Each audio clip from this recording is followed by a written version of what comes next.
Is 6:09 Beijing time here in China. And hello to all the audiences out there today, wherever you guys are. Thank you for joining the show. Wow, it is a scorcher here in Chongqing. That's right, temperatures over 45 Celsius. We're dealing with everything here, but there is other misery going on throughout the globe. And you know exactly what I'm talking about. I'm going to bring on... That's right, AJ onto the program here. Welcome to the program, AJ. And AJ is here, everyone. Hi, AJ. How are things in the United Kingdom? It's much better today, much cooler. I think we've seen the back of the drought now. The grass is turning green again, so I'm happy. Well, that's fantastic. As promises made to AJ last week, he said, and I said, we will bring someone special onto our program today. Some of you probably already know who he is, and some of you are probably wondering who he is. But no problem. We always deliver for our audience. I just want to say, everyone, today's topic is going to be the battle continues, and that's the battle in Ukraine and with Russia.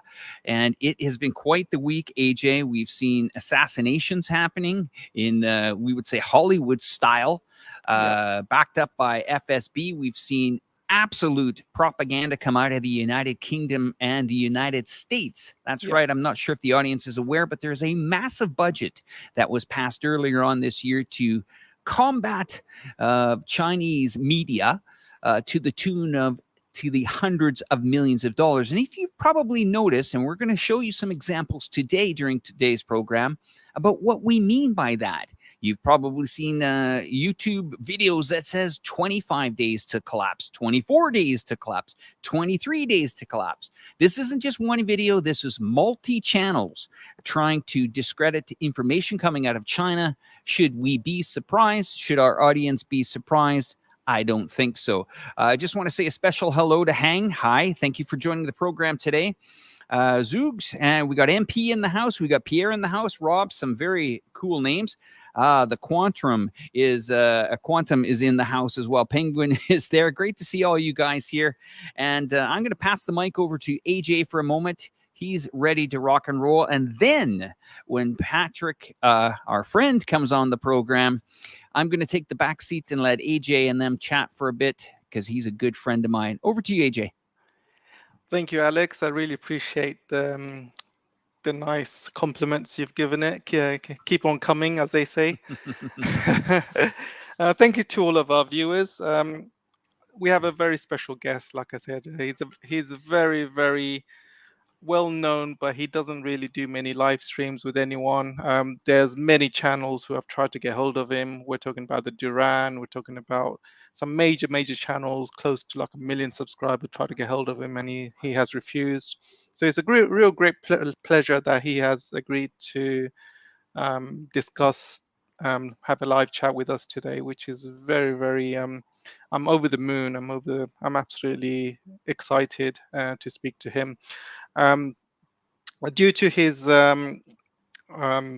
due to his kind of extreme views, and due to his when he speaks the truth, he does get demonetized, and his channels always get demonetized. So what I said was, we're gonna kind of raise some money for him today. So any live chats or any super chats you guys can give will go directly to him, and it will help him in his great endeavors and to speak out the truth. So again, like I say, if you've got any questions for him as well, for Patrick, please make sure you do a super chat or give a bit of change, because it really goes a long way. It's a small change for you, but for him it will really go a long way. Over to you, Alex. And I have to tell the audience here, before we bring on Patrick, that's right, Patrick Lancaster. Remember that name, because in a while here, when all of this is over, you're going to hear this name everywhere. Why?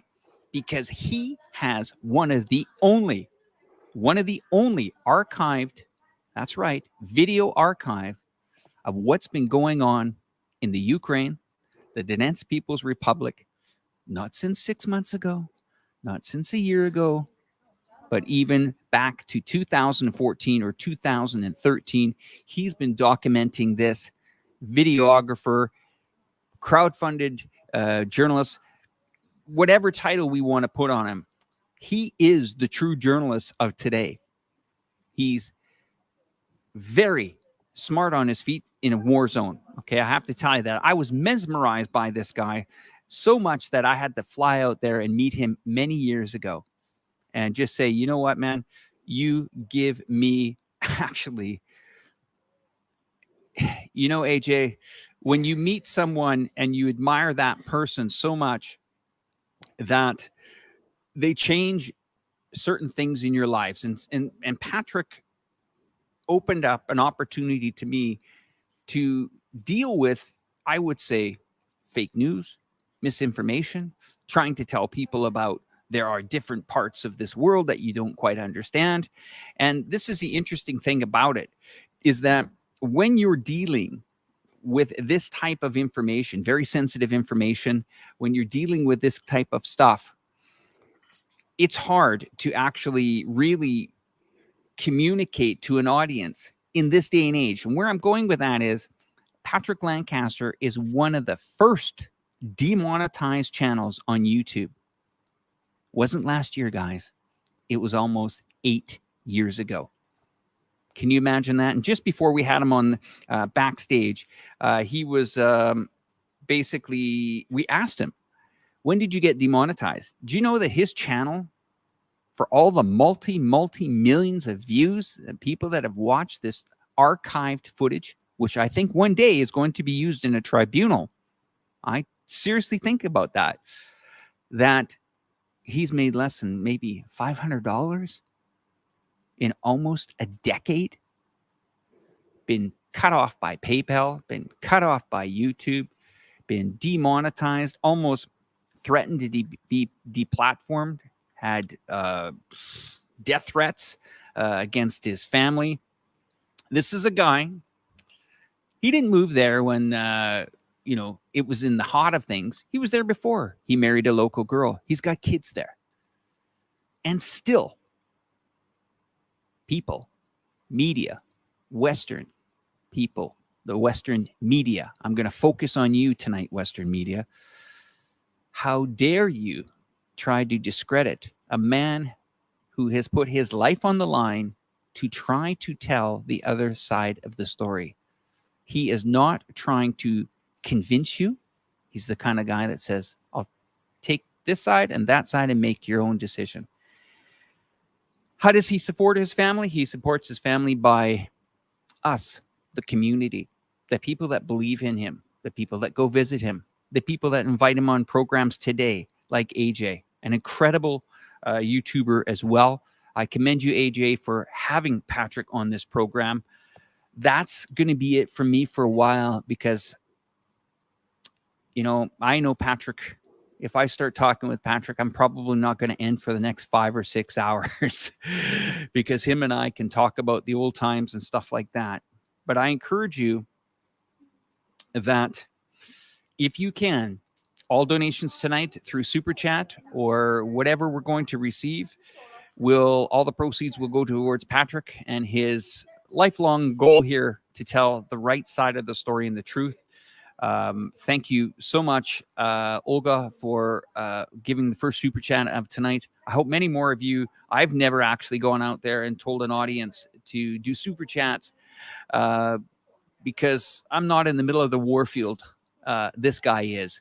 And I think, you know, tonight I encourage you, if you can, even if it's the price of a coffee, it all goes a long way. Anyway, without further ado, as they say, AJ, I'm going to take the back seat. I'm going to bring on your guest tonight, not my guest. He's a great friend of mine, and his name is Patrick Lancaster. Here you go, everyone. Ask all the questions you like. Thanks very much, Alex, for having me on, and you too, AJ. I think it's going to be really nice. Hey, Patrick, really pleasure to have you on board. We are very, very excited to have you here. First of all, how are you? How are you doing? And how is Ukraine? I'm fairly well. Been able to in the last times get out and spend some time with my family and take care of some things. But very soon, unfortunately, it's still needed for me to show what's happening in Donbass and around Ukraine. So very soon, I'm going to be headed back into the war zone and be showing again, as I always do, what's really happening on this side of the contact line. Excellent, excellent. Okay, so let's not waste time. Let's carry on with the bulk of the show. So the first question I have for you, there's some reports about Russian troops going into Nikolaev last few days. So what do you think is going to happen from now? Are they looking to take over Nikolaev, then on to Odessa, then head on further west? And what do you think will happen? Well, I think the overall consensus now and what people on the ground think there, whether there's the Russian citizens living in Donbass and Kherson or the soldiers themselves, it seems most people think that Russia is going to be pushing it through Nikolaev into Odessa and past to reach Transnistria and basically cut off Ukraine from the Black Sea. That's the overall consensus. The consensus before was that Ukraine had the chance to have a ceasefire or have a capitulation of just giving up the Donetsk, Lugansk regions and Crimea. Just basically, if they would have said at the beginning, okay, we're hands off Donetsk, Lugansk, and Crimea, then it would have been over. But I think that time has passed, and Russia is going to be pushing past Odessa and cutting Ukraine off. That's what it seems like. Sure. So let's go back to Donbass. Let's start from the beginning. I had a couple of questions about Mariupol, and obviously the Azov militants put up a final stand there, and the Western media was saying Azovs are great heroes of Ukraine. They are putting up a last stand. However, the truth is not the case, is it? I mean, I'm hearing reports they have been hijacking civilians and putting them putting these civilians in harm's way, and so many horror stories. While the Western people are just putting these Azovs as heroes, but it seems like they're cowards to me. And the second question is, are there any Azovs left in Donbass and Mariupol? Are they still? Because I'm still hearing there's a lot of attacks against civilians in Donbass area. Well, as far as the correlation between Azov and the civilians in Mariupol, my first experience with the results of the Azov battalion was one of the first days that I was in Mariupol back in March. We were in the heart of it, because at that time the front line, it wasn't anything like we were used to in Donbass, where for the last 8 years there's been these trenches dug and they were just really dug in front lines. In Mariupol, it was just by hours the front line could change. It wasn't like trenches; it was just who have to be standing on what streets, and they kind of controlled a certain corner and stuff like this. So one of my first days in, we went to school number 25 in Mariupol, and we found that in the basement it had been used by Ukrainian forces in Azov battalion as somewhat of a bunker or a base, and we found a lot of military uniforms of Azov and Ukraine forces. That what had appeared and purportedly happened was when they were evacuating or trying to get out, they ditched their uniforms and put on civilian clothes. And we also found a lot of weapons, AKs and even rocket launchers and things that were burned. And again, what appeared to happen there is that they burned these weapons on their way out so they wouldn't fall into DPR Russian hands. Now, keep in mind, this is all in the basement of school number 25 in Mariupol. And as we went through this this area, and this is all on my channel, all documented statistically with Russian and English subtitles. And as we went through this base, finding more and more chevrons of Azov and Ukrainian military, just different things that, I mean, it was clear they had been in that basement for some time. And once we got to the end of the basement, it was almost we went from very dark, and then as soon as it opened up to the little bit of light coming in from some of the far windows, it was almost cinematic. It was unreal at the time. It came forward and found a young woman under a pile of clothes, naked, with a plastic bag taped over her head and tape around her neck, bloody, with a swastika carved into her stomach. And she'd clearly been raped and executed and tortured by what appeared from the swastika as the Azov battalion, because they're well-known Nazi battalion. And it was very hard to see at the time, almost hard to process just the horror that we were witnessing. And when we were first to put these videos out, I put this out on my channel, and not even a week or two later, the press rep of Zvinitsky took a photo from this woman that had the swastika painted on, or carved on her chest, and published it saying that it was Russian atrocities from Bucha. I mean, a total bald-faced lie. And this is coming from the government of Ukraine, lying about the story that I broke in the basement of a school in Mariupol. Weeks later, saying it was Russian atrocities. The exact same woman that was covered by myself and many other journalists, Indian journalists, Russian journalists, Italian journalists, all covered this, but Ukraine government lied about this and told the world that this was from Bucha. And still to this day, you can search girl swastika Ukraine, and you'll find pieces of articles showing this same photo that they lied about in the United States mainstream media, Europe mainstream media, all across the Western mainstream media. You'll still find this photo that Ukraine said was Russian atrocities in Bucha. But the fact is that it was a Ukraine war crime in the basement of a school in Mariupol. But still to this day, they have not changed their story and just continue to promote these lies from the Ukrainian government. Thanks for that, Patrick. Yes, it's very sad to hear accounts like this, but you never hear anything like this in the Western media. Any negative stories will only be about Russia. Any positive stories will only be about Ukraine. So my second question about the Azovs, are there still Azovs operating in the Donbass area, do you know, even undercover? Well, there's, I mean, I would say there's probably some spy groups and saboteur groups going on. I can't really say with confidence where and what. That's more of a higher level, you know, military operation information type of thing.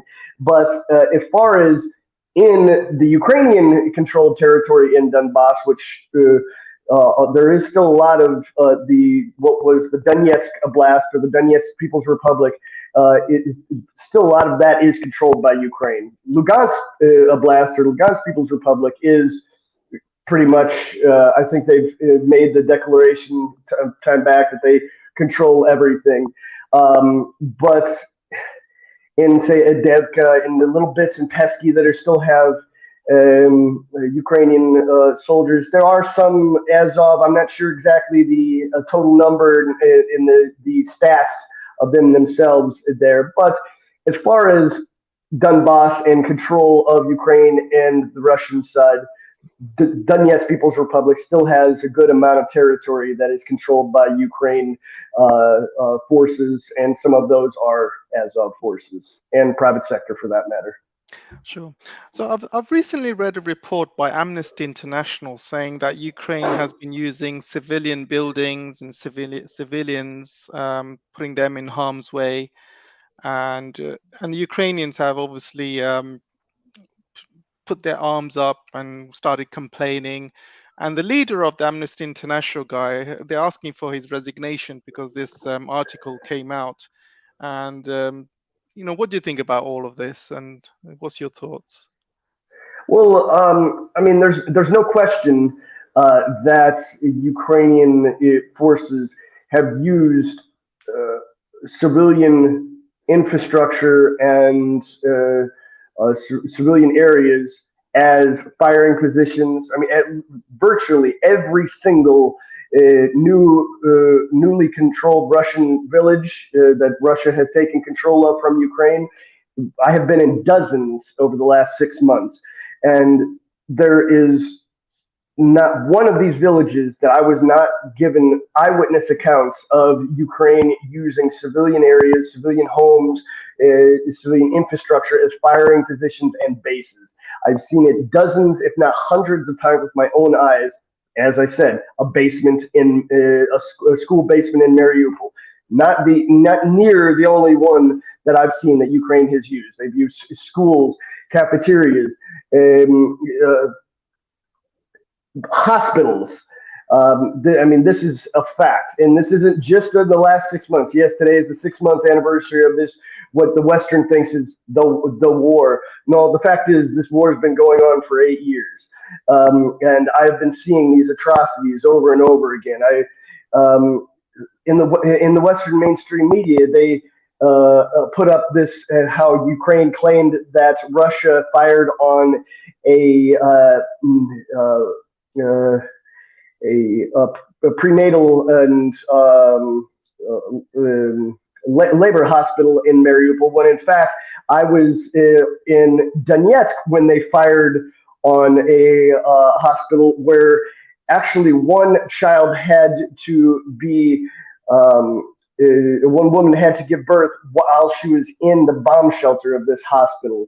And I mean, these are things that just happen over and over daily. I mean, just yesterday, the Central Hotel in Donetsk was hit directly with shells from Ukrainian controlled territory. So that makes the two major hotels in the center of Donetsk have been targeted and hit by Ukraine artillery attacks. And this is a fact. The first one was the Donbass Palace, which was the highest, most luxury hotel in Donetsk, and took a direct hit, and several people died. And this is also a hotel that was used by many journalists as somewhat of a base, and the Central Hotel also was used. So there's no question that Ukraine is targeting civilians now and during the past 8 years. I mean, they're littering the streets of Donetsk with these little butterfly mines that they don't even need to be stepped on to explode. They could just randomly explode with a change of heat, and they're showering civilian areas with this. I mean, it's just the facts that the Western mainstream media will not show. As you said, the Western mainstream media will only show the positive things for Ukraine. Nothing negative for Ukraine, only negative things for Russia. And that's why I'm trying to show the other side. And like Alex said, watch my side, my reports, because I can't show you what's happening in Kiev or Odessa. I only show you what's happening in Donbass and Kherson and the Russian-controlled territories of Ukraine. You need to watch reports from both sides to make an educated decision on what you think's really happening. Thanks for that, Patrick. And those of you who are listening, if you can hit the like channel, it really helps with the algorithm, and also any donations will go straight to Patrick. So one of the things on people's minds at the moment is this horrific terrorism attack in Russia, where that car bomb killed that young lady. What are your thoughts on that? And do you have any idea who could have been behind it? You know, of course, when anybody passes before it's their time, it's a horrible thing. Even when it's a young woman like that, it's there are definitely terrorist acts that are going on. Even when I'm in some of the less controlled territories of Ukraine, there's still some questions, and I look underneath our vehicles on a daily basis as well. I mean, I think it's pretty obvious that this was an assassination attempt by Ukraine forces, and she happened to fall in the middle. Yeah. I doubt that she was the target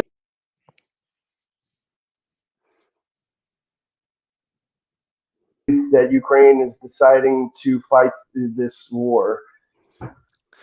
Yeah, it's a real shame when innocent people get in the middle of these horrific acts. So it's a real shame that. Um, so I wanted to ask you, Patrick, what's your thoughts on how Russia is progressing in this special military operation? I mean, how do you think they're progressing? I mean, the Western media, I've seen some Western media hits, they are still saying that Russia is losing badly, they're about to collapse, while anybody with the ounce of a brain will know it's the other way around. Ukraine is about to collapse. How long does Zelensky got? I mean, surely he can't run an army with no money whatsoever. I mean, Ukraine is losing so much money. The only money they are getting is from handouts from the West, a little bit of handouts here and there. But surely Ukraine can't survive anymore any longer. What's your thoughts? Yeah, I mean the narrative in the West that Russia's losing and they're not going to be able to go forward anymore. It's just Western propaganda. I mean, the fact is that daily Russia is taking new territory. I mean, it's definitely not going as fast as many estimates at the beginning of the whole, like the first 3 days in Kiev. Obviously, that didn't happen. But I mean, they're going slowly but surely. And this is just a fact. You know, for me as a journalist, I just report what's really happening on the ground. But I mean, every day we're hearing about new villages, even if they're small villages, being controlled. And the West are saying, "Oh, there's just so many few kilometers." Da da da da da. The fact is that Russia controls almost 30% of Ukraine right now. Yeah. That doesn't sound like they're losing. How much does Ukraine control of Russia? Or how much territory has Ukraine taken back of what Russia did control? I mean, there's a big difference here. So that narrative is just something that the West is trying to push because that's what the Western government wants to be pushed. But the fact is that every day Russia is controlling more and more territory, and then they're just inching forward to the West and from the South as well. And how long do you think Zelensky has got? Because Ukraine is not making any money whatsoever. The whole country, I mean, Russia has taken over all of the vital areas in the east. We're talking about the agriculture, the grains, the oil and gas facilities, and you got all of the raw materials as well. And the I mean, the west side, there really isn't much going on. Plus, many people have left the country. Many businesses have shut down. All the foreign investments has left the country. Soon, Odessa is going to be handed over to Russia, and once that's taken over, then that's it. That would be it, wouldn't it? I mean, that would be the end of Zelensky. I mean, there's no way anyone would take him seriously after that.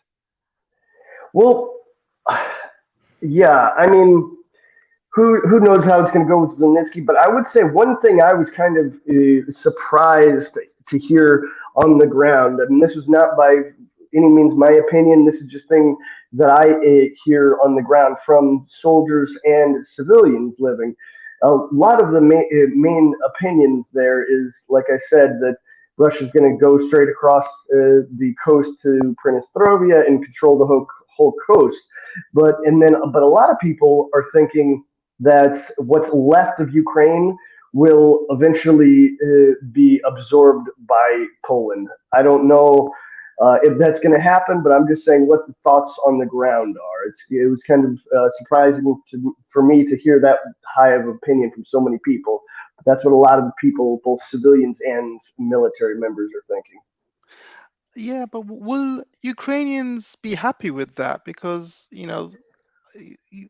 you're talking about Poland taking a piece of land, and I know historically Lviv used to be part of Poland historically, but it's not part of Poland anymore. And I feel that Yeah. this war, the Polish are taking advantage and taking land of the Ukrainians. Are they going to be happy with that? I mean, isn't this all Zelensky's fault? He allows something like this to happen. I really only time will tell. I try to keep most of my the facts I put out about what I've seen with my own eyes, and that's how really this last 6 months has really had made me grow in my reporting abilities. Because before it was always this, straightforward. I'm in Donbass and I'm showing the daily shellings that come into civilian areas and showing the facts of what the people want. And the people in Donbass were always, they're, virtually 100% pro-Russian for the last 8 years. But now that other territories have been taken, like Dnipropetrovsk and Kherson region, I've been running into more and more pro-Ukrainians that are in these territories. Of course, there's no area that I've been really seemed like a majority. They're both pro-Russians and pro-Ukrainian.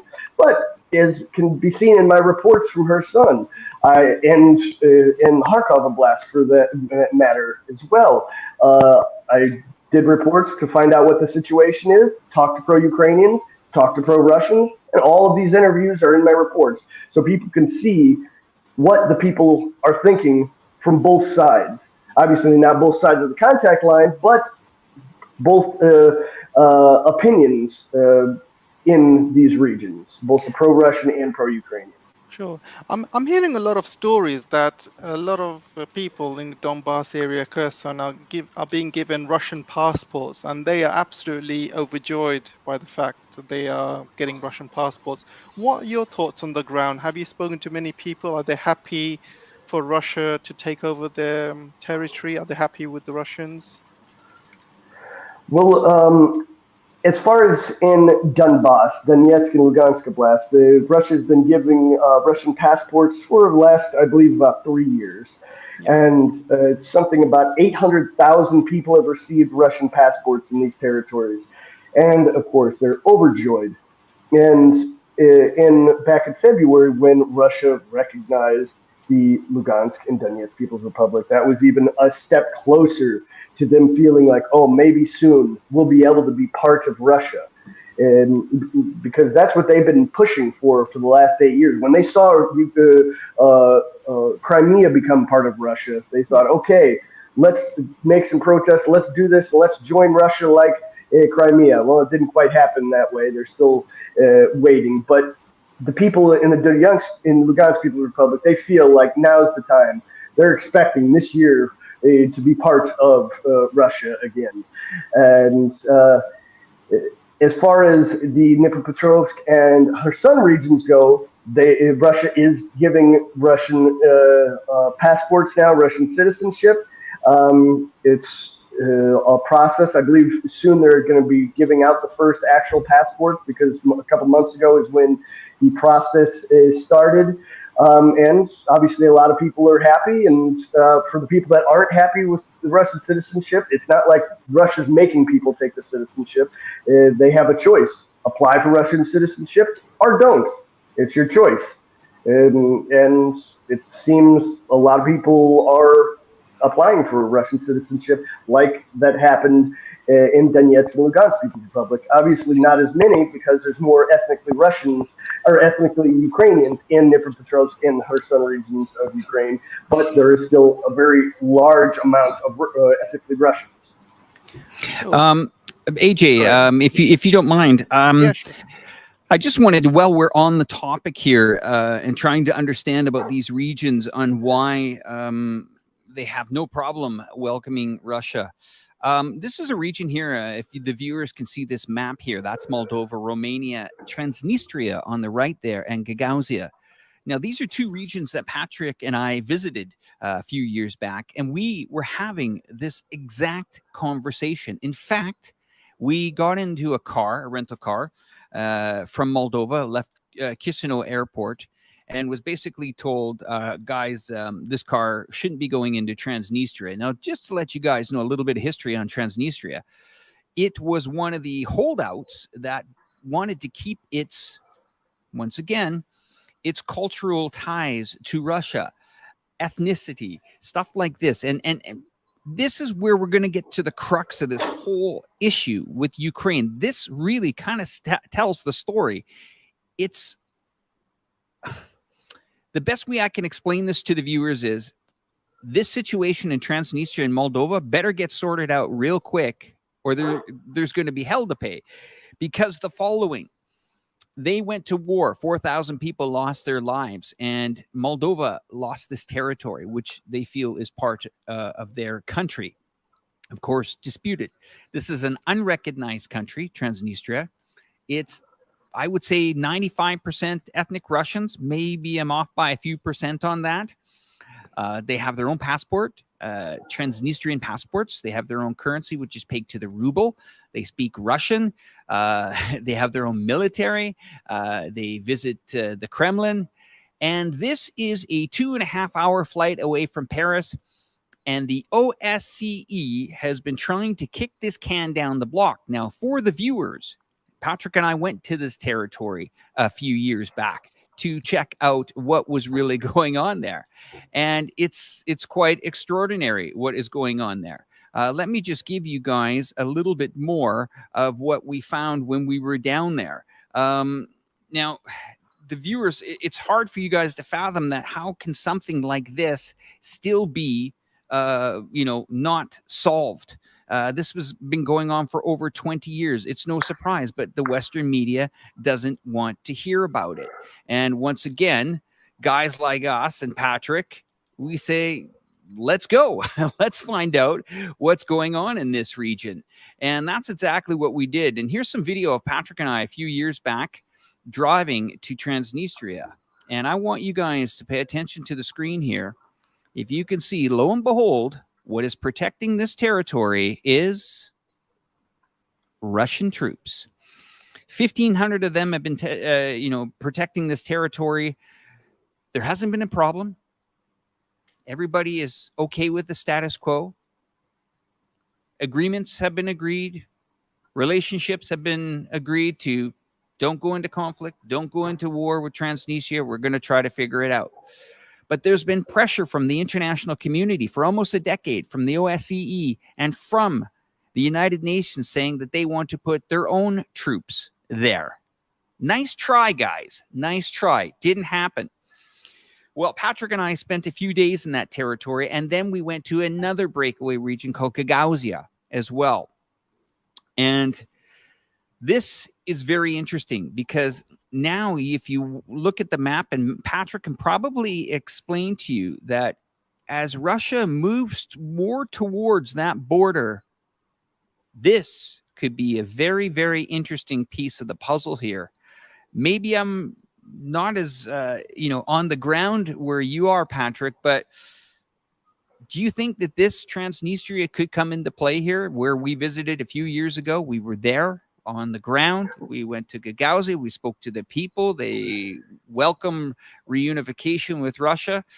This is the only part of this interview I'm going to butt in, AJ. So I'm just curious what Patrick's got to say about this. Well, yeah, I think definitely. That's the goal, or I wouldn't say the only goal, but one of the main goals for going across the coast of the Black Sea is to take everything before Transnistria and connect the land bridge to Transnistria. I mean, that's what, unless some huge surprise comes, that's what's going to happen. I mean, I don't think there's any other way that this war is going to end. It's just, to be honest with you, Patrick, Patrick and I have had this conversation. This is our car that's actually sitting at the Transnistrian border. When we were driving from Chisinau, we decided to get out the cameras. Boy, good old days. Some people said we looked handsome back then. Thanks for the compliment, guys. Yes, time changes and gravity takes its place, but thank you very much on that. But yeah, we're standing there, and this is before things were getting hot in the region. But still to this day, Transnistria is independent. Moldova doesn't have the power to get back in there. But you would think that Moldova, neighboring country Romania, part of the European Union, would want to stop this. But what's amazing is I'm starting to get the feeling that the West doesn't want to stop this war at any cost. In fact, it could be an invitation for that war machine, for the military complex and the collected West to continue to sell arms. And as I was saying to the viewers last week, imagine this. If you're Swedish or you're from Finland, you can just kiss goodbye 2% of your gross domestic product to new weaponry that's coming in, compliments of the United States and the Pentagon, that are sending that new weaponry over to your country, or they're going to bring you to become NATO compliant for the rest of your days. NATO compliant costs billions of dollars. So are they using the Ukraine as a dumping ground for old NATO war material and replenishing it with brand new hardware coming out? Well, I would probably have to say yes, because following these news and press releases that this country's donating that, that country's donating that, they're just dumping it, racking up the bill for we'll call him Alensky instead of giving him the true name, but Alensky. And the bill and the credit bill goes on. I'm hearing it's over $120 billion now. And what's been pretty much negotiated in the back room with his Western allies are, thank you very much for your electricity grid once we get your country back, or part of it, or a third of it, or whatever it is. Your railway lines, your port lines, your wheat, your coal, your uranium, whatever you got down there, the Western countries are going to own it. Not you, not the people that live on that land. And in exchange, they're going to probably try, what we're hearing is install, of course, add to the collection of the other 800 U.S. military bases around the world. Just like that is what I think is going to happen. That's just me giving my 2 cents. But I'm just surprised, you know, with that zone there, Transnistria, Patrick, that should be quite easy to snap up. And then the West really has got a problem. And you know what? Maybe I'm going to get a few irritated people from Moldova here, but I wouldn't be surprised if Moldova plays a very key part in this, on what way they're going to fall here. Because we've been seeing governments being replaced right, left, and center here. And it wouldn't surprise me that the people, when we were there, Patrick, remember, the government was ripped off for billions, wasn't it? Can you quickly remember that? Do you remember that story? There was a massive bank fraud into the billions in Europe's poorest country, Moldova. And it was one guy in politics, and they've never caught him. He took billions from the banks. Yeah. So those people have been through a lot of Moldova. Great country, been there about 4 or 5 times. Man, okay. I'm going to keep quiet. I'm going to let AJ and Patrick get back into it, guys. Thank you. I've said what I need to say. Cheers. Yeah, I remember earlier in the conflict when there was Ukrainian forces started attacking Transnistria. They started opening up another new front. And obviously, we're not hearing much about it right now. But, you know, what are the chances of Transnistria eventually joining the Russian Federation, Patrick? Do you think it's heading that way? Well, yeah, I think once the land bridge reaches them, it will be part of the process of turning this territory into being part of Russia. Of course, the West won't recognize it, just like the West doesn't recognize that Crimea is part of Russia. But when in fact it is, it's virtually ethically Russian people that were delighted to become part of Russia again. And that is again because before 1956, Crimea was part of Russia. People born before 1956 in Crimea were born in Russia. So to these people that live in Crimea, Crimea is Russia and always has been Russia. So the th- I feel the same thing is going to come in play, where the ethnic people are going to be backing up the fact that they stay. They want to become part of Russia. So we'll just have to see how it all plays out. But I doubt Transnistria is going to be, or Transnistria is going to be much different than Crimea in that respect. Sure. I mean, I can understand Crimea being ethnically Russian and Transnistria. What about Odessa? How do you think the people of Odessa will react when Russian forces go into Odessa? Well, I was in Odessa in 2011. Wasn't very into the politics of the whole situation then, but I can say let's use her son as an example because her son is actually, from what I understand, a little bit less ethnically Russian than Odessa, but it seems in her son right now it's about, well, this is 2 months ago or 3 months ago now when I first got to her son, it seemed about 50-50, 50% Ukrainian, 50% pro-Russian or Russian. And a lot of the people also said that were more pro-Ukrainian. They said, I don't really care what country we're in as long as we can live well. And that's kind of an overwhelming theme there is even the people that maybe at the beginning were more pro-Ukrainian, now that they're seeing their salaries go up and up, and literally some of the state workers getting paid twice what they were before, like the city bus drivers, almost twice what they were getting paid when it was Ukrainian territory. The welfare checks are going up, or everyone with children is getting paid on a monthly basis. Elderly, their pensions are going up. Russia has made a declaration that all utility bills are free for the next several months. I'm not sure if there's a cutoff date yet, but for the time being, all utility bills are being supplied free. So it seems like the sentiment of pro-Russian, pro-Ukrainian is changing as the time goes, because it seems as the people are living better now that Russia is in control. Now, this is just what the people have told me, and all this can be found on my channel and my reports. So this isn't my opinion. This is what the people have told me.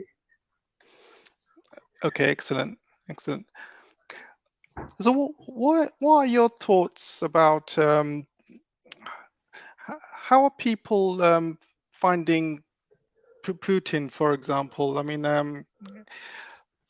some people say that he's not hard enough on Ukraine.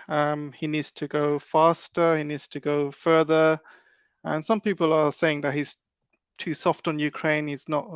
But other people are saying that he is too hard on Ukraine. What are your thoughts? Do you think he's doing it in the right way? In the right? Do you think he's doing things a bit slow? It's a bit soft? What do you think? As far as what I think is my personal opinion, it doesn't really matter. As far as what locals think, yes, a lot of the local population thought it was going to go a lot faster, as I think most of the world thought it was going to go a lot faster. But as we said before, that there is daily progress, and the locals in Donbass, they just see it as a kind of a waiting game at this point. They wish it went faster, but it is what it is. And they're just hoping that soon Donetsk, the shelling of Donetsk stops. And with the progress that's being made in Pesky and Avdiivka, it looks like that might be soon. soon, possibly, Donetsk will no longer be a frontline city. That's what the local population hopes and prays every day, so they stop living in fear from Ukrainian shelling. Excellent. And one other thing, there were some reports yesterday saying that Ukrainians have lost 9,000 troops, while reports coming out of Donbass saying Ukraine has lost 193,000 troops. So it's a big difference between 9,000 compared to 193,000. So 9,000 is coming out from the Ukrainian side, but from the Russian side or Donbass side, it's 193,000. What do you think is the true figure of Ukrainian losses? Because I'm hearing there's about 200 to 500, maybe even 1,000 Ukrainian soldiers are dying per day. What are your thoughts? I think 9,000 is just ridiculous. I mean, there's no way. I mean, I personally have probably seen over 500 dead Ukrainian soldiers, just me personally. And I mean, that's, I go to a lot of places, but I haven't been, to over, you know, a couple percent of the overall, battling territory. So just me, a journalist, is seeing so many hundreds of dead Ukrainian soldiers, and this 6 months means that there's no chance that there's only 9,000 that have been killed. Whether it's 190,000, I don't know, but I can pretty much say with my experience, what I've seen with my own eyes, there's no way that the Ukrainian government's estimate of 9,000 dead soldiers is true. Exactly. I mean, I look at the Russian reports every single day that comes out, and every day they're saying that they've killed 200 nationalists or maybe 500 nationalists, or sometimes even up to 1,000 nationalists every single day. So you just have to, even if you count all of the reports every single day, it comes to hundreds and over 100, maybe over 150 even, not counting the people though who are injured as well, people who have taken prisoners or people who have kind of run out of the army, gone AWOL, for example. Um, how many do you think, can you estimate that Ukraine has really lost, and what are your thoughts, and how much do you think they actually have got left?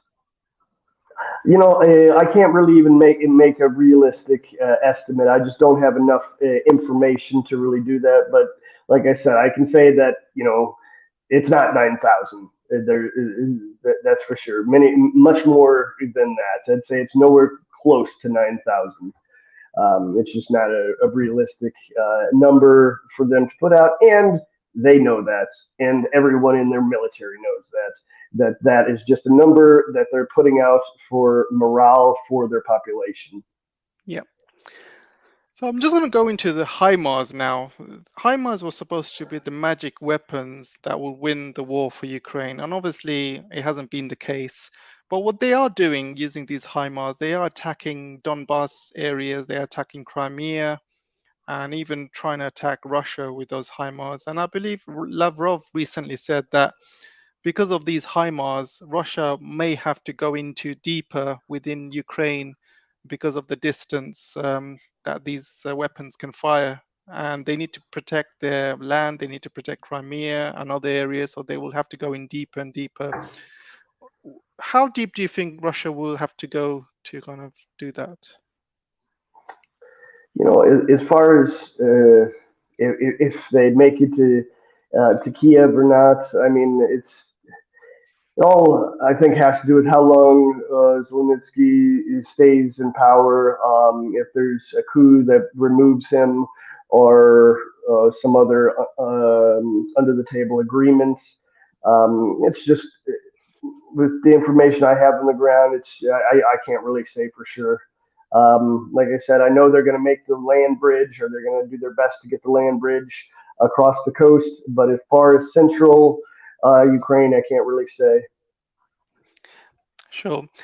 So Zelensky is running out of friends, obviously. His best friend was Boris, and Boris was very instrumental in persuading Zelensky to not take up the peace offer from Russia in the beginning of the war. Now that Boris is gone and a lot of Zelensky's friends are going as well, does Zelensky have any friends left in the West? Because it seems that there's less and less money going into Ukraine. There's United States is sending less and less money, and I'm hearing reports about less and less weapons going into Ukraine as well. Do you see that the case, or do you still think that the West will still support Zelensky no matter what? Well, I think it's a trickle.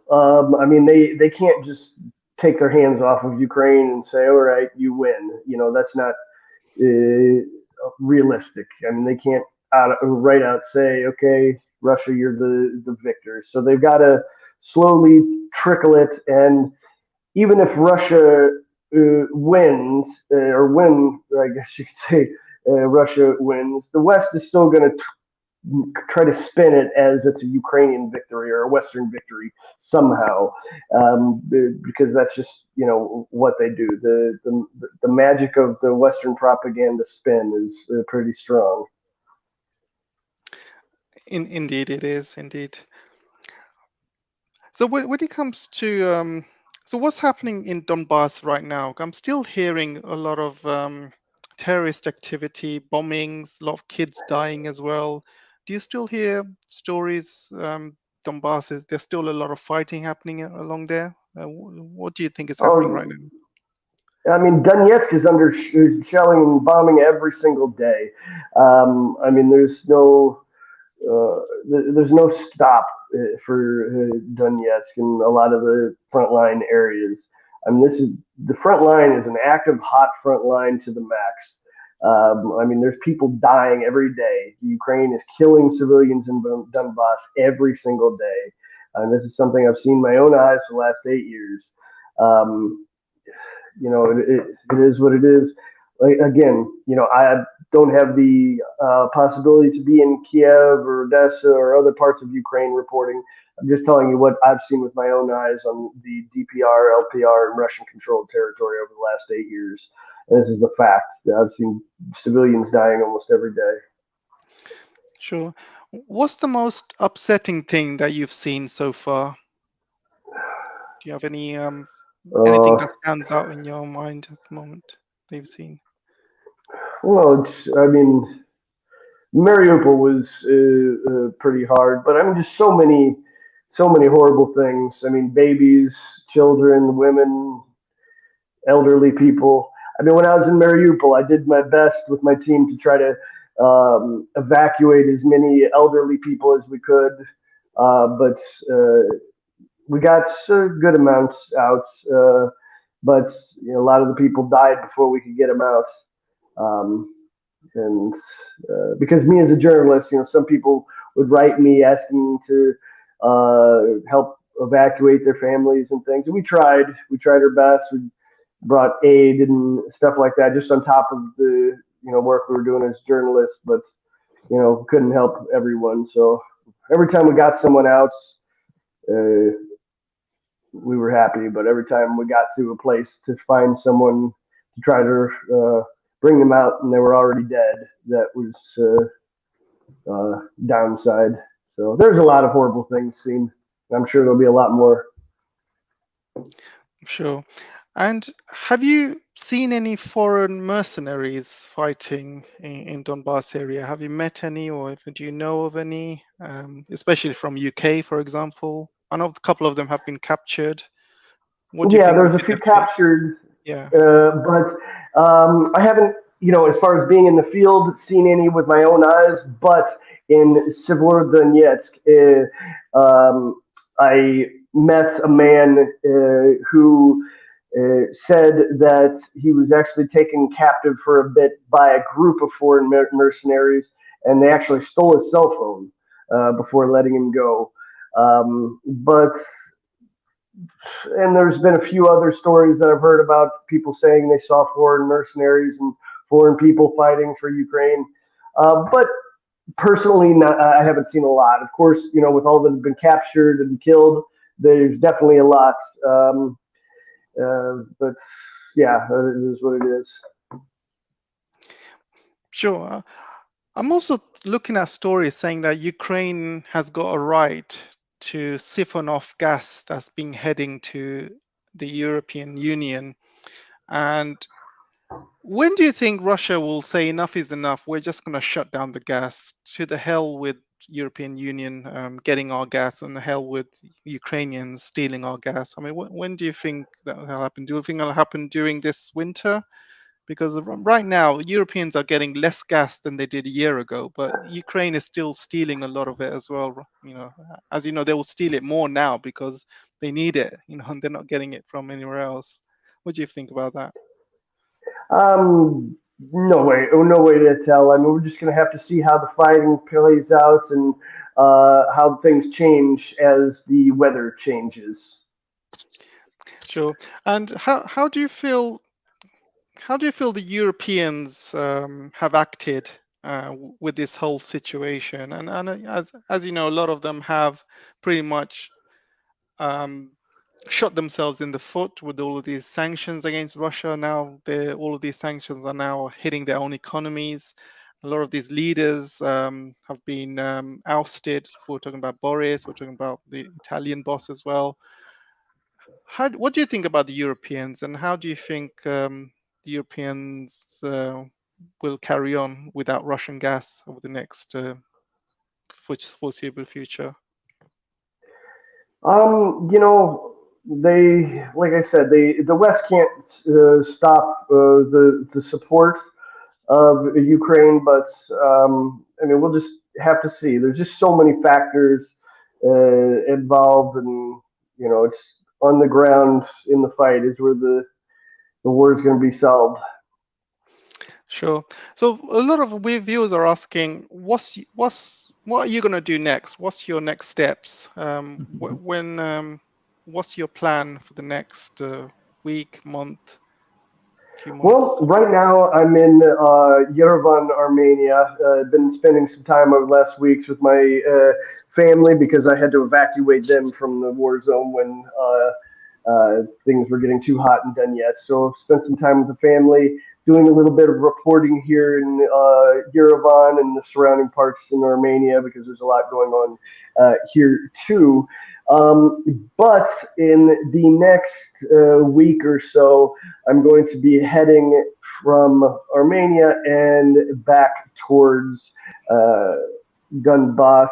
And my plan is realistically to be back in Kherson on the 5th or before, and then do some reporting there and work my way up north through Donbass and across the front line and show the world what's happening there. And make it a big trip, probably for a couple of months straight. That was what I expect. Sure. Sorry, go on. No worries. What a great conversation you guys are having. First, Patrick, I just want to say, how you doing? How are things going with you? I know we ask you a lot of questions on what you see, what you experience, but how are you doing? I know you have seen a lot of horrific things. No one's a Superman except you, but how do you deal with these things on a day-to-day basis? This must be taking its toll, and I have to commend you for your bravery and what you've done for this community. You've enlightened others to follow your path and get the truth out there. Of course, you've attracted some critics, some that are absolute scumbags that do hit pieces, put your family in jeopardy. Whoever those people are, they know who they are. You, the type of people that do that, attack your family, attack your work, attack you getting the message out. Karma is the word I'm going to say, and I'm going to say it a few times. Karma. Because how dare people who aren't in your shoes on a daily basis, seeing the things that you see, recording the stuff that you have shown the world for almost a decade here, and spineless people that are sitting in desks in New York and Los Angeles writing up hit pieces on you is absolutely disgusting. If that's really what this world has come to in journalism, then The real journalists are now content creators, and whatever those people are, or whatever they are that attack you and your family and your wife, attack people like AJ and me, probably on a daily basis, it ain't going to stop us. It's actually going to motivate us. And I just want to say to you, Patrick, that there's not a day that goes by that either some of my subscribers from my channel write to me and they say, is he okay? I haven't heard a video a few days from Patrick. Is he all right? Probably, I would say 2 or 3 times a day, I get from various people that haven't seen some new content from you. And I write and reply, I spoke to him. He's okay. But can you maybe just open up to the audience a little bit here on how does a guy like you, who has a lovely wife and amazing kids, put himself in such danger and manage to actually wake up every morning and have the courage to do that? How are you holding it together? I cannot fathom the pressure that's on you. Well, it's not the easiest thing. I mean, over the last 6 months, like I said, a lot of horrible things, and honestly, before my experience in the war, and especially now, I didn't really think that much of what post-traumatic stress was. Even though I've been in the Navy before, I heard about it, but I just always kind of thought, okay, it's a little thing. People get a little scared when some stuff happens, but being in this situation and seeing the stuff I've seen, it really makes me understand what that little click in the head is that makes people have some serious issues after going through things like this, and thinking you're going to die on a near daily basis. And yeah, as far as my family, yeah, it's scary, but I do my best to make sure I make it home to them. And of course, it's harder now because they're not in Donbass with me. Before they would be in Donetsk, and I'd go off to the fronts, film what I needed to film, and then come back. But yeah, I mean, a couple weeks after this whole thing started in March, a Ukrainian Tochka-U landed about 200 meters from our apartment in center Donetsk, and 26 people got killed, over 50 injured. So then I just sent my family to Russia, and then 2 weeks later, another Tochka-U hit in Russian territory, Krasnodarsky Krai, 100 meters from the house they were in. So thank goodness we're all still good, and just trying my best to stay alive and keep showing the world what's really happening, because it's not getting out there any other way.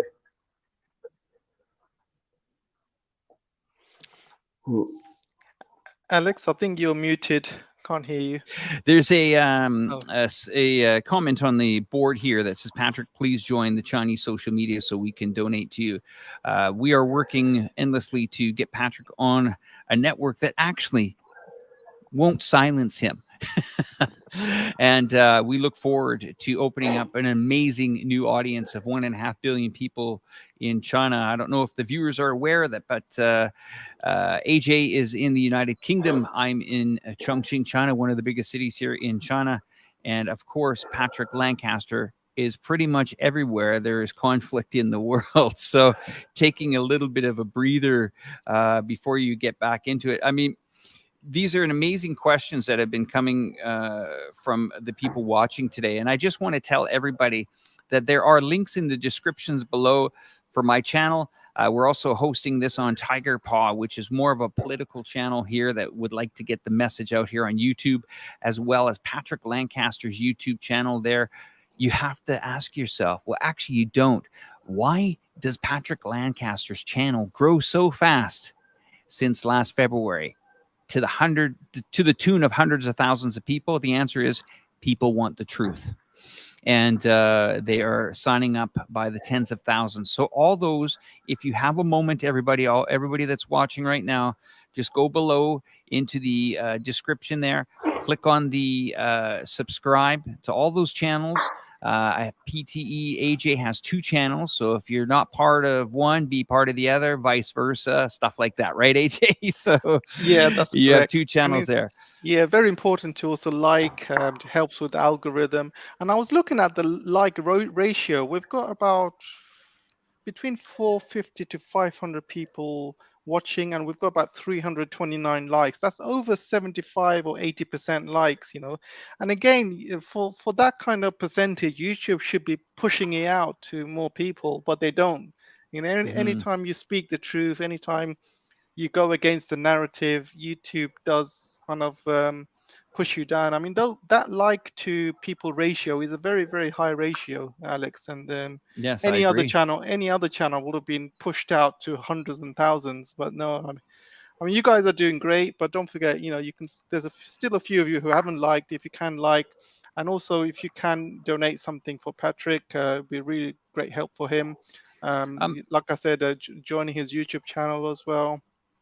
In this, and then just I wanted to let the viewers know that, you know, how do content creators get to know each other? How do I get to know AJ? How do I get to know Patrick? It's called integrity and it's called trust. We do our homework too. We watch, we analyze, and then we make a decision, you know, and that it comes with, you know, a relationship. You build a relationship with these people, like the Daniel Dumbrells, like the Patrick Lancasters, the AJs, you know, the Cyrus Jansons, all these people we are in communication with, and we are trying to build a group or a consortium of people that want to actually get that message out. Yes, some channels go through some hard times.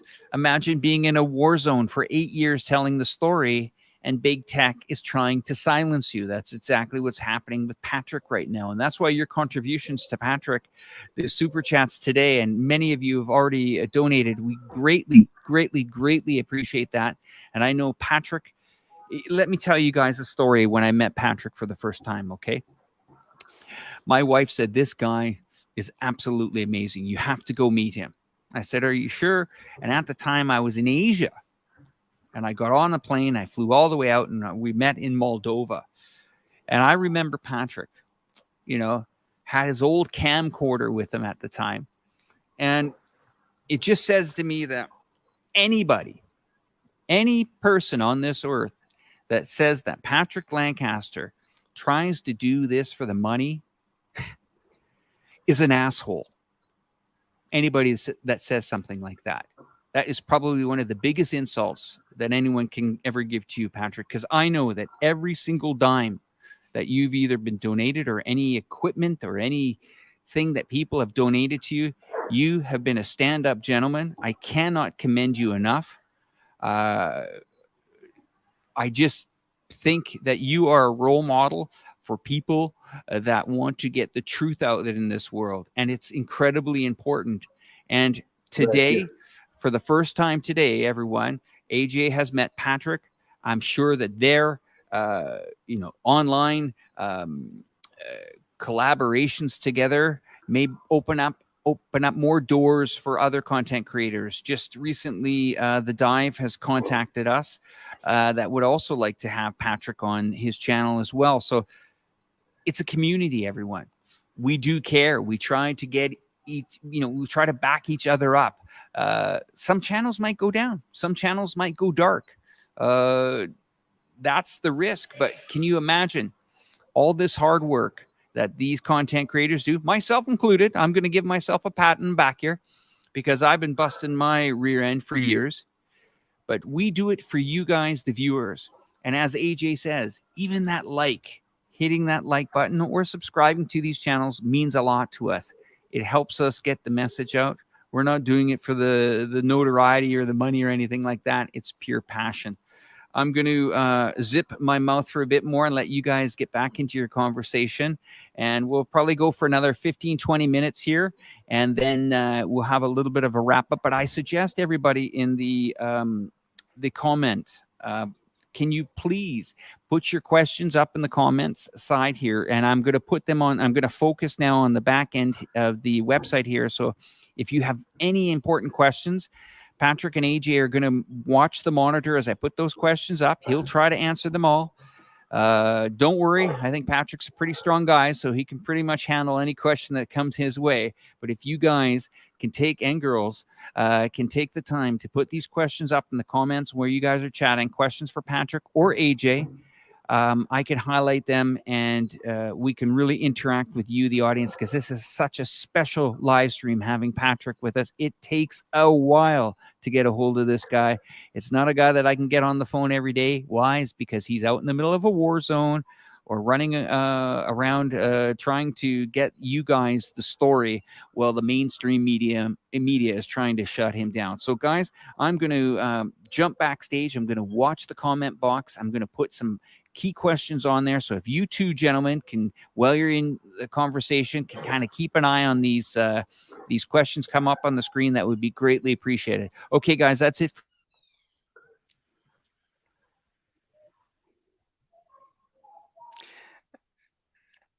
Thanks, Alex.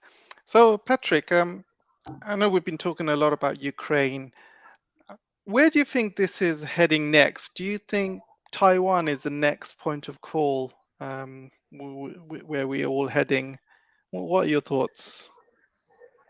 Well, it seems like the U.S. is definitely doing their best to shake the pots a bit. So it's possible some uh, escalations, you could say, could happen when it comes to Taiwan. But if it does, then I'll have to take a closer look and get involved in the situation there. But for now, I'm not really part of that whole side of things, you could say. Sure. So let's go back to some history here. And like you said, the war in Ukraine started 8 years ago, and this mainly has been ignored by the West until this year in February. They've completely ignored all the Minsk agreements and everything that's been agreed beforehand. And a lot of people in the West who don't look at the history are basically looking at things with a very narrow mind, saying that, oh, Putin's bad, Ukraine is good, and stuff. So can you basically briefly tell our viewers about what your thoughts about it was 8 years ago, and how it all started, and how you got into this, how you got into reporting all of this stuff from Donbass? Yeah. Well, I had been traveling around Europe for a few years. I was more of a kind of a low-level photographer, you could say. Didn't really do anything news related. First kind of news related thing was in Athens when I covered some of the riots there. But when Maidan started to develop in 2014, I didn't really know a lot about the politics between Ukraine and Russia and what was really happening.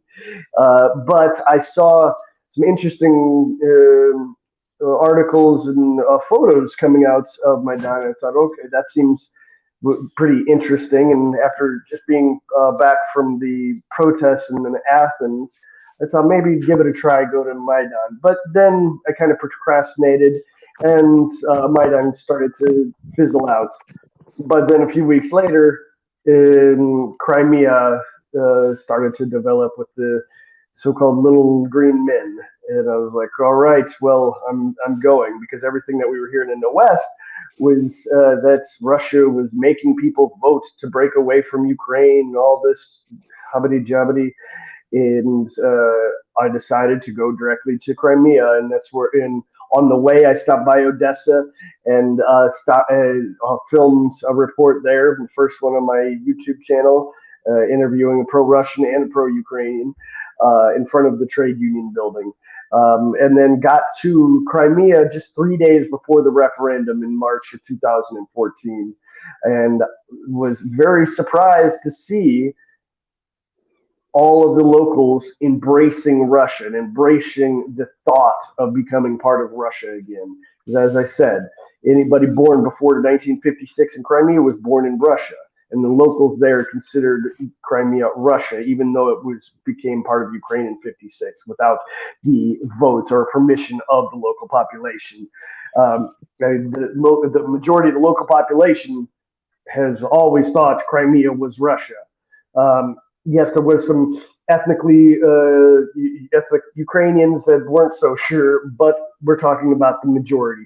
The majority of a population of a location having self-determination and saying what country they want to be part of. And they didn't have this chance in 1956 when Crimea was given to Ukraine. But in 2014, they did have that choice, and they did vote. I was there doing exit polls, filming people coming out of the voting booths. And virtually every single person was for joining Russia. And so I stayed 6 weeks in Crimea, learning as I went on what to be the proper reports to make. I mean, obviously, I was young in my reporting career, so I was learning as we went. And then in April, when Donetsk started to develop and some buildings were being taken, protests were happening, I went to Donetsk and was surprised to see there again a local population virtually all for Russia, and stayed there for the referendum, filmed the beginning of the war, the first shells that came down. I even went to Mariupol and filmed the Ukrainian election. And as the war developed, I filmed more things, learned Russian for that matter. When I first got there, I didn't even speak Russian. And it was there for the downing of MH17. I was just at that crash site a couple hours after the fact and done many reports on that crash site. Even still to this day, there's still remains of humans at that crash site, which several years in a row I've taken some of the remains and turned it over to the ODYSEE and the authorities. But that's a different story. But so I've been in Donbass for 8 years, showing the facts of what's been happening on the ground, as you guys said. So that's kind of the short version.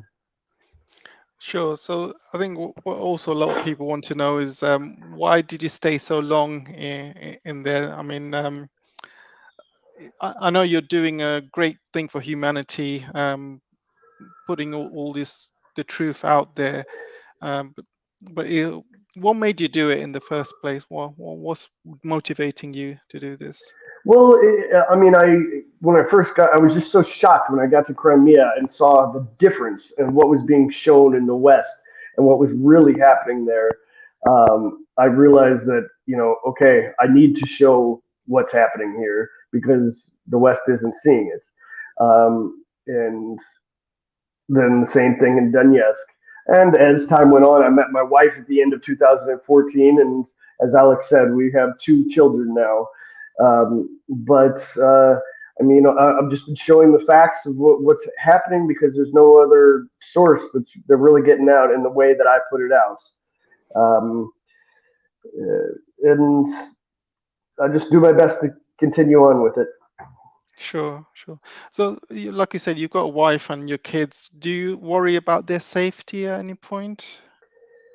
Yeah. I mean, yeah, like I said, when I had to evacuate from Donetsk when a cruise missile almost hit our apartments, and then even in Russia, even closer, the cruise missile it landed. It's definitely, and I get death threats like directed at my family almost every day. So I mean, I even posted a death threat that I received, or a couple that I received on Facebook, just to show the world what I'm going through. And Facebook suspended my accounts, or restricted parts of my accounts for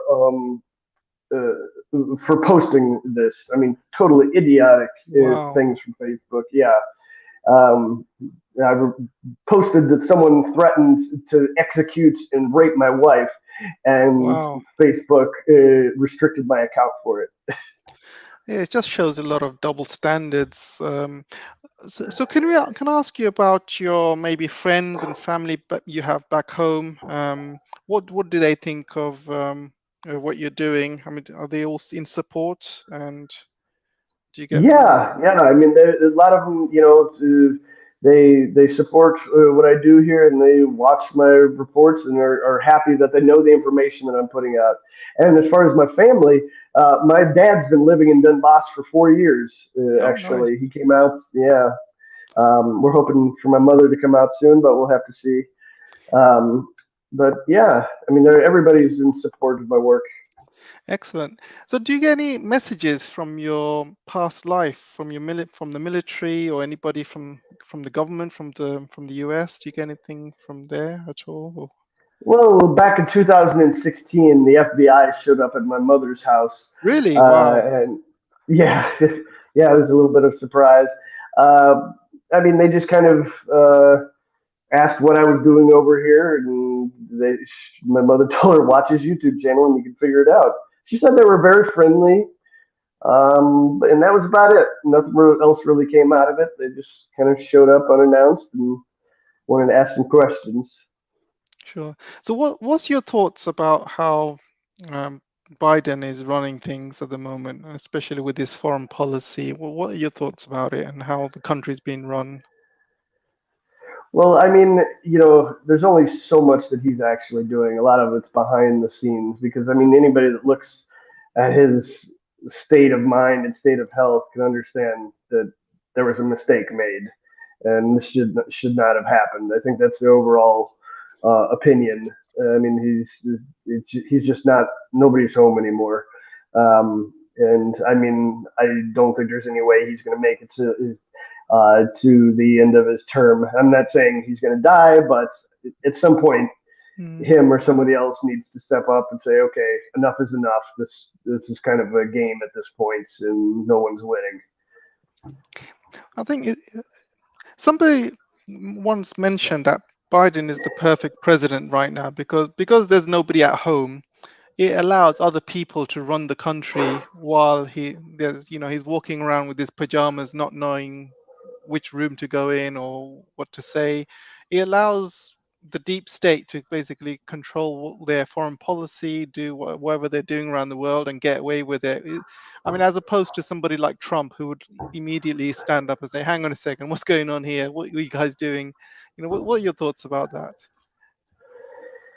I mean, yeah, it's you could say that because I mean, again, anybody that sees his speeches and his interactions, I mean, he's kind of the laughing stock of the world leader theater, and it's made the United States a laughing stock as well. Sure. And what are your thoughts about Victoria Nuland? So there's a lot of people who are saying that Victoria Nuland is the one that's running the show in Ukraine. She's running Zelensky, and before he was even in power, she said that, she was basically picking out names from a list to see who's going to be the leader of the new Ukraine. What do you think of Victoria Nuland running things behind the scenes? Well, I mean, I think it's not even just her. I mean, just since 2014, after Maidan, I mean, the United States has been placing politicians strategically in Ukraine, and I guess I kind of assume they hoped it worked out better than it has, but apparently they didn't pick the right ones. So, I mean, that is what it is. Sure. What do you think about the US sending billions and billions of dollars to Ukraine, especially with this economic crisis that the whole world is going through with regards to inflation and cost of living? And I think I've read a report last week that US has sent in total over 100 billion now. I mean, that's including money, including weapons. And they're also doing a lot of stuff behind the scenes, which a lot of taxpayers do not know about. And what do you think about them wasting money on Ukraine? Well, it was an investment for them, I guess you could say. I mean, all the way back to 2014 and before, and it seems like that investment's not really going to have a good ROI, return on investment, I guess you could say. But they keep trying to pump more and more in that trickle that I was saying because they can't just put their hands up and be hands off. They're too far in. I mean, if they just get hands off and let Ukraine go, then it's just going to be too much of a black spot on them. Yeah, I understand that, but why are they sending so much money? Wouldn't it be easier and cheaper just to go along the peaceful routes, to try and come to a peaceful negotiation with Russia? Why go to these kind of lengths? I still don't understand. Why double down on all this money and weapons? What do they have to hide? Why are they doing? Why are they going so far? Well, I mean, I think there could be a million ways to answer that. I mean, and the same thing, you know, both sides are doubling down. Both sides have tripled down. That's what the situation is that we're in now. I mean, the United States pushed Russia too far, and Russia had to double down, and now we are where we are. I mean, there's, there's no exact way to really answer that, I think. Sure. So, oh, sorry, Alex. One more question before I give it Sure, to Alex. There's a really important question about attacks happening on a nuclear power plant in Zaporozhye, and how do you think that could go? I mean, what if, say, as you know, say tomorrow, a shelling hits one of the nuclear reactors, and there's a huge nuclear explosion, and all of this nuclear, you know, smoke starts hitting all the Ukrainians, and it heads to Europe. And what do you think about all of this stuff? And the West likes to paint the picture like it's Russians' fault. Russia's shelling its own troops. What are your thoughts about that? Yeah, I mean, yeah, this is kind of a hot topic. My personal thoughts is that it's a little bit over exaggerated.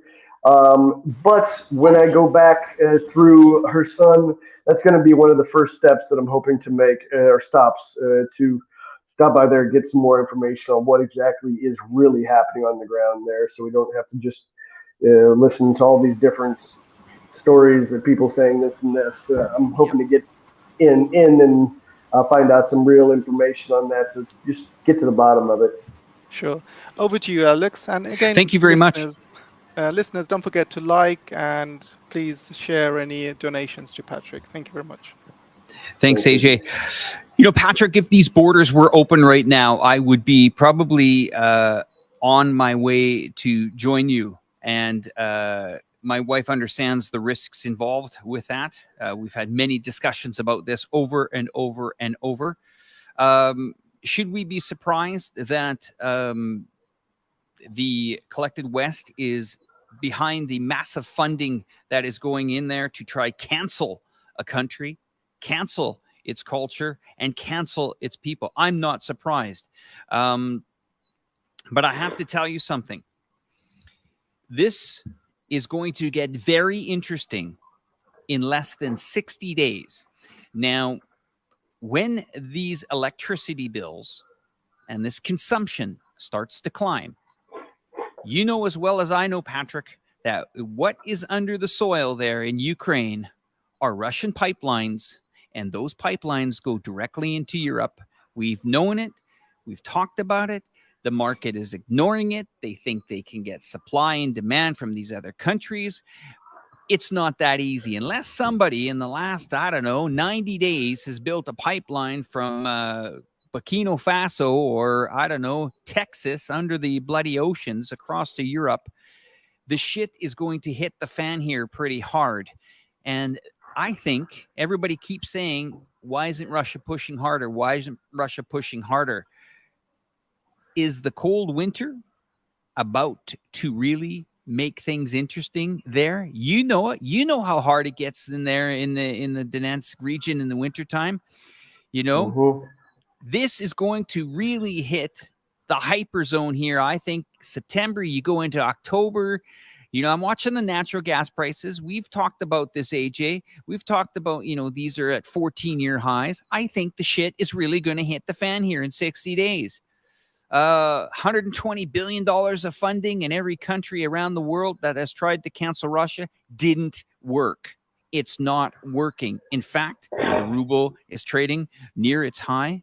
The economy seems to be doing okay. The people are digging in. And this is what many people did all the way. You can look back even into the Second World War. And I think a lot of the, and AJ, I want to bring this up because this is a really important part here. A lot of people asked me, some of the younger generation, that if you're watching tonight, maybe everybody can put in the side comment box, if you don't mind, showing us and telling us what your age is, because it would help us understand our audience. I'm 52. I'm going to put that out there for you guys. So whoever's in the side comment box, if you guys could just maybe put your age, you can lie about it, plus or minus 5 years. We won't hold you to it, but just put that in there, because I think there's something that people are really missing here. Is in the Second World War here, does any of AJ, do you know how many Soviets died in the Second World War? It's millions. I've heard millions fighting the Nazis, basically. And the West likes to paint a lot of pictures. You know, they like to say that, oh, we won the war because of us, and you know, the British like to, you know, put a lot of fake news out there saying it's the British that won the war. You know, the United States made a lot of Hollywood films saying that, oh, it was them, is their, because they interfered, and it was them that won the war. And but it was the Russians actually made the biggest sacrifice, millions and millions. 27 million people. Wow. 27 million people. Okay. And what's absolutely extraordinary is if you actually think the Russians are just going to shut the doors here in the wintertime and just give up, wishful thinking, wishful thinking. This is about to hit the second gear here and get very interesting. You think these economies and your economies in Europe have been affected? Well, you know, we got an inflation. You haven't seen nothing yet. The supply line is going to be massively altered. People are not going to be able to probably even warm up their house. The price is going to skyrocket because Russia is long what pretty much the rest of the world needs. It goes back to, you know, the old traditional things. You got to keep your house warm at night, and you got to eat. You got to feed yourself. These are things that a lot of people have taken for granted. 27 million people died. And here's where I'm going with this. I'm going somewhere with that number, guys. I'm going somewhere with that number. We all know media. Why hasn't Hollywood made a movie about this? Have you ever wondered? They've made movies about all other topics and subjects, about wars and this hero and that hero. My dad was in the Navy. My grandfather died in the Second World War. Patrick was in the Navy. I believe it's the Navy, correct? Am I right on that? Yeah. Yeah. You have to ask yourself why the West has never really made a movie. Wouldn't it be extraordinary to see a movie of all the sacrifices that were made in the Second World War? 27 million. And that should give you enough to understand why the Western media is not your friends in this situation here. They haven't been our friends.